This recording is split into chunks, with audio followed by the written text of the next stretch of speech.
अस्सलाम वालेकुम नाज़रीन, ख़बर शामिल कयूं था रानीपुर खां सैयद ज़वार हुसैन शाह जी रिपोर्ट मुताबिक़ पाकिस्तान तहरीक इंसाफ़ जे मरकज़ी रहनुमा मैडम शीरीन मज़ारी जी गिरफ़्तारी जी सख़्त लफ़्ज़नि में मज़म्मत कयूं था। कप्तान जा टाइगर्स हर सूरत हाल खे मुंहुं ॾियण लाइ तयार आहिनि। गिरफ़्तारियूं कूड़ा केस करे झुकाए नथो सघिजे। PTI रहनुमा पीर सैयद अहमद अली शाह जीलानी पाकिस्तान तहरीक इंसाफ़ पाकिस्तान जी वाहिद पार्टी आहे जेका पाकिस्तान में थींदड़ करप्शन, कब्ज़ा माफ़िया, पाकिस्तान ख़िलाफ़ ॻाल्हाईंदड़नि, मोरोसी ख़ानदाननि जन सदाईं पाकिस्तान के ॿिन्ही हथनि सां लुटियो। उन्हनि ख़िलाफ़ तारीख़ हलाइण अवाम जी बुनियादी हक़नि जो तहफ़ुज़ खे यक़ीनी बनाइण लाइ तयारी करे चुकी आहे। जॾहिं त हुकूमत वक़्तु इंसानी हक़नि जे लाइ सदाईं कमु कंदड़ शीरीन मज़ारी खे इस्लामाबाद मां गिरफ़्तार कयो वियो, जंहिंजी सख़्त लफ़्ज़नि में मज़म्मत कई। अहिड़नि ख़्यालनि जो इज़हार पाकिस्तान तहरीक इंसाफ़ जे सूबाई रहनुमा पीर सैयद अहमद अली शाह जीलानी इंसाफ़ हाउस रानीपुर ते सिटी प्रेस क्लब जे सहाफ़ियुनि सां गुफ़्तगू कंदे चयो त कप्तान जा टाइगर्स हर सूरत हाल खे मुंहुं ॾियण लाइ तयार आहिनि।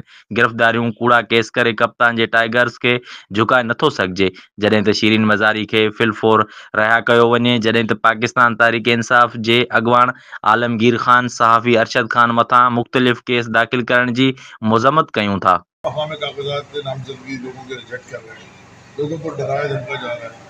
हमारे सांगड़ में मैं वहाँ से आ रहा हूँ, नवाब से कुछ सांगड़ के लोग आए हुए थे। उन्होंने कहा जी प्रपोजर सेकेंडर को ही गायब कर लिया, उनको भी गिरफ्तार कर लिया ताकि नॉमिनेशन पूरी ना हो सके। तो ये हथकंडे करते रहेंगे, कब तक करेंगे?